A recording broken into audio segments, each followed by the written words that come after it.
Bismillahirrahmanirrahim. Assalamu alaikum students. How are you? I hope you will be fine. Let's start our new lesson. जो आज हमें lesson पढ़ना है वो है हमारा ऑक्साइड्स।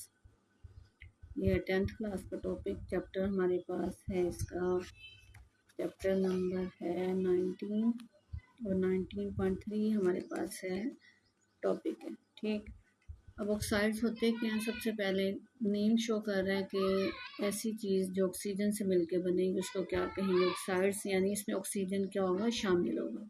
यही बात है ना। ऑक्साइड्स का क्या मुराद है? Binary compounds of elements with oxygen are called oxides. कि ऐसे बाइनरी कंपाउंड जो कि ऑक्सीजन के साथ मिलके कंपाउंड बनाते हैं वो क्या कहलाते हैं? ऑक्साइड्स कहलाते हैं। अब आपको पता है कि बाइनरी कंपाउंड्स क्या होते हैं? बाइनरी कंपाउंड्स होते हैं combination of two different elements. Two different elements में एक तो कौन हो गया? एक तो ऑक्सीजन है, दूसरा हम क्या ले सकते हैं इसमें? अदर एलिमेंट्स हम ले रहे हैं मेटल और नॉन मेटल ले रहे हैं। ठीक है, हम पहले चेक करेंगे कि मेटल के ऑक्साइड्स कौन से होते हैं और नॉन मेटल के ऑक्साइड्स कौन से होते हैं। अगर एक एलिमेंट ऑक्सीजन हो और दूसरा कौन सा होगा? मेटल हो, और उसको हम हीट करें, ठीक है, तो वो क्या देते हैं हमें बेटा? Basic oxide. क्या देते हैं वो? Basic oxide. इनको कॉमनली एम्फोटेरिक ऑक्साइड्स भी कहा जाता है। ठीक है, कैसे बनेंगे बेसिक ऑक्साइड? कि हम क्या लेंगे? ऑक्सीजन लेंगे, ऑक्सीजन के साथ कोई भी मेटल को हम हीट करवा देंगे, यानी heating of metal with oxygen, वो हमें क्या दे देगा? Basic oxides. क्या देंगे वो? बेसिक ऑक्साइड देंगे। तो ये क्या होते हैं? Mostly they are commonly amphoteric and basic in nature. ठीक है, सेकेंडली क्या है कि metal oxides are typically ionic compounds. ये क्या होते हैं? आयनिक कंपाउंड्स होते हैं। क्यों इनको आयनिक कंपाउंड कहते हैं भला?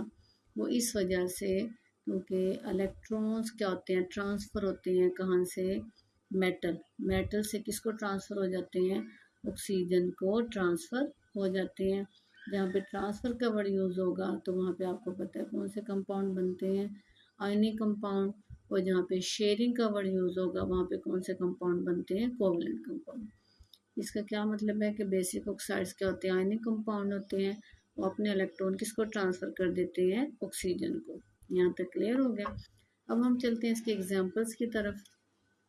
ठीक है, एग्जाम्पल्स में हम दे रहे हैं, एक सोडियम ले रहे हैं बेटा, ठीक हो गया, एक कैल्शियम ले रहे हैं हम, और कॉपर ले रहे हैं। जब हम इनको किसके साथ रिएक्ट करवाएंगे? ऑक्सीजन के साथ रिएक्ट करवाएंगे, इनको हीट करवाएंगे, तो हमें ये क्या देंगे? बेसिक ऑक्साइड देंगे। और जब इनको वाटर में डिज़ोल्व करवाएंगे तो ये हमें क्या देंगे? हाइड्रो ऑक्साइड देंगे। इनको बेसिक कहा ही इसी वजह से जाता है कि ये हमें बेस देते हैं। ठीक, सबसे पहले हम रिएक्शन कर लेते हैं किसके साथ? ऑक्सीजन का हम रिएक्शन करते हैं। ये O2 आ गया हमारे पास, ये हमारे पास क्या है? सोडियम है। ठीक हो गया, ये हम क्या ये बनाएगा? Na2O। इसको बैलेंस करने के लिए आपको पता है तो हमने क्या करना पड़ेगा? यहाँ पे लिखते हैं 2Na2O और यहाँ पे आ जाएगा 4Na। तो ये हमारे पास बन गया ऑक्साइड। कौन सा? Basic oxide. क्यों बोला? सोडियम एक मेटल है। सोडियम ने जब को हमने हीट किया किसके साथ? ऑक्सीजन के साथ। इसमें कौन सा दे दिया हमें? एक ऑक्साइड दे दिया, जो जिसको हम मेटेलिक ऑक्साइड भी कह सकते हैं। और मेटेलिक ऑक्साइड को हम बेसिक क्यों कहते हैं? वो इस वजह से कहते हैं कि जब हम इस ऑक्साइड को Na2O को किस में डिज़ोल्व कर देते हैं? वाटर में डिज़ोल्व करते हैं, तो ये बेटा हमें क्या देती हैं? बेस देते हैं। क्या देते हैं? बेस। सोडियम हाइड्रो ऑक्साइड दे देते हैं। ठीक हो गया यहाँ तक क्लियर? इसी तरीके से जब ये किसके साथ करेंगे हम? कैल्शियम के साथ। इसको ऑक्सीजन किसके साथ होगा? कैल्शियम के साथ। तो ये हमें क्या दे देगा? कैल्शियम ऑक्साइड देगा। कैल्शियम ऑक्साइड फिर क्या करेगा? वाटर के साथ डिज़ोल्व करेंगे इसको, तो हमें क्या दे देगा? ये कैल्शियम हाइड्रो ऑक्साइड दे देगा। समझ आ गई ना? क्लियर यहाँ तक? अच्छा, अब ये है कि जब हम इनको इन ऑक्साइड, ये कैल्शियम ऑक्साइड आ गया ना, अगर फर्ज करें हम इसको किसी एसिड के साथ करते हैं, कैल्शियम ऑक्साइड को किसी एसिड के साथ, तो ये हमें क्या देंगे? ये देखें, कैल्शियम क्लोराइड और साथ क्या दे देंगे, वाटर। यानी हमारे पास क्या आ जाएगा, एक आ जाएगा सॉल्ट आ जाएगा दिस वन, और एक आ जाएगा वाटर आ जाएगा। समझ आ गई। इसी तरीके से रिएक्शन आप कर लेंगे कॉपर के साथ। कॉपर से में पहले क्या बनेगा, ये हमें दे देगा क्यूपरस ऑक्साइड दे देगा। क्यूपरस ऑक्साइड को जब हम HCl के साथ करेंगे तो यह दे देगा क्यूपरस क्लोराइड और वाटर।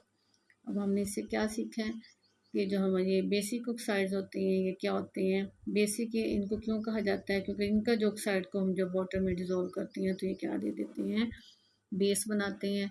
और इसके अलावा जब हम इसको किसी भी एसिड के साथ रिएक्ट करवाते हैं तो ये हमें सॉल्ट और वाटर दे देते हैं। अगर लिटमस पेपर पे इसका असर देखना है, लिटमस पेपर पे, तो लिटमस पेपर पे इसका क्या असर होता है कि ये रेड लिटमस को क्या कर देते हैं, ब्लू कर देते हैं। ये चेक करने के लिए कि ये बेसिक ऑक्साइड है या फिर एसिडिक ऑक्साइड है तो हम इसको क्या करते हैं, लिटमस पेपर एक टेस्ट होता है किसके लिए, एसिड और बेस के लिए।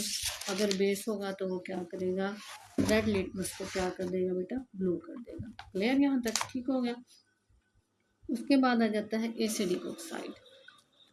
इसी तरीके से जब हम ऑक्सीजन को नॉन मेटल के साथ हीट करेंगे तो ये हमें क्या देंगे, एसिडिक ऑक्साइड देंगे। क्या देंगे, एसिडिक ऑक्साइड।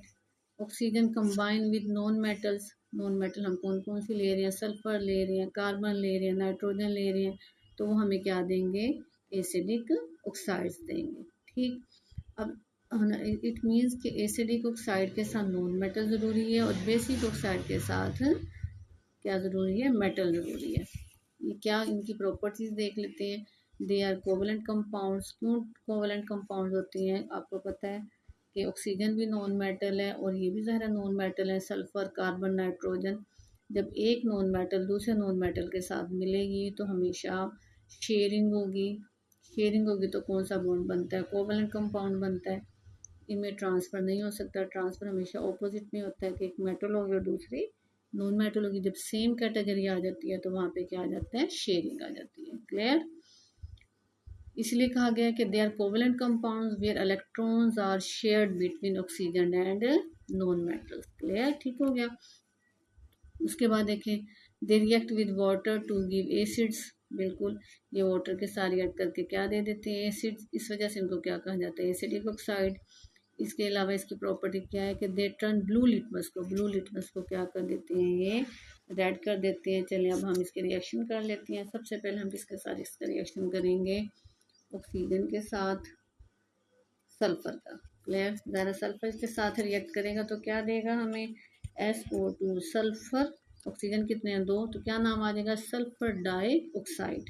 ठीक, अब इस सल्फर डाइऑक्साइड को जब मैं किसके साथ करूँगी, वाटर के साथ, वाटर के साथ करेंगे तो ये क्या दे देगा, H2। ये 3 ऑक्सीजन साथ हैं सल्फर के तो ये आ जाएगा H2SO3। इसको कहते हैं हम सल्फ्यूरस, सल्फ्यूरस एसिड। क्या कहेंगे इसको हम, सल्फ्यूरस एसिड कहेंगे। क्लियर, अगर SO4 आ जाएगा तो हम इसको क्या कहेंगे, सल्फ्यूरिक एसिड कहेंगे। ठीक, उसके बाद अगर हमने इसमें कार्बन के साथ करना है, कार्बन के साथ ये क्या आएगा, हमारे पास आ जाएगा CO2। ठीक है,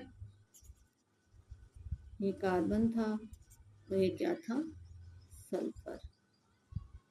ठीक हो गया। अब ये कार्बन डाइऑक्साइड को जब हम वाटर के साथ डिजोल्व करेंगे तो क्या देगा ये, CO2 प्लस H2O। तो ये हमें क्या देगा, H2 carbonic acid, H2CO3 carbonic acid हमें ये दे देंगे। ठीक हो गया। ये था हमारा एसिडिक ऑक्साइड और बेसिक ऑक्साइड। ठीक, एसिडिक ऑक्साइड में आपने याद रखना है कि नॉन मेटल को इस्तेमाल करेंगे और बेसिक ऑक्साइड में हमने बेटा किसको इस्तेमाल करना है, मेटल को इस्तेमाल करना है। दोनों की प्रॉपर्टीज़ देख लें। जो मेटेलिक ऑक्साइड यानी बेसिक ऑक्साइड होते हैं वो आयनिक इन नेचर होते हैं। जो नॉन मेटेलिक ऑक्साइड होते हैं, जो हम नॉन मेटल के साथ बनाते हैं, उनको एसिडिक ऑक्साइड कहा जाता है, वो कोवलेंट इन नेचर होते हैं। ठीक है ना। और जो मेटेलिक ऑक्साइड होते हैं वो क्या करते हैं, रेड लिटमस पेपर को क्या कर देते हैं, ब्लू कर देते हैं, और ये ब्लू लिटमस पेपर को क्या कर देते हैं, रेड कर देते हैं। ठीक हो गया। ये था आज का हमारा मेटेलिक ऑक्साइड और नॉन मेटेलिक ऑक्साइड। ऑक्साइड्स तो और भी हैं, एम्फोटेरिक भी है और न्यूट्रल ऑक्साइड्स भी है। आज का लेक्चर यहीं तक है, एंड करते हैं। ओके, अल्लाह हाफिज़।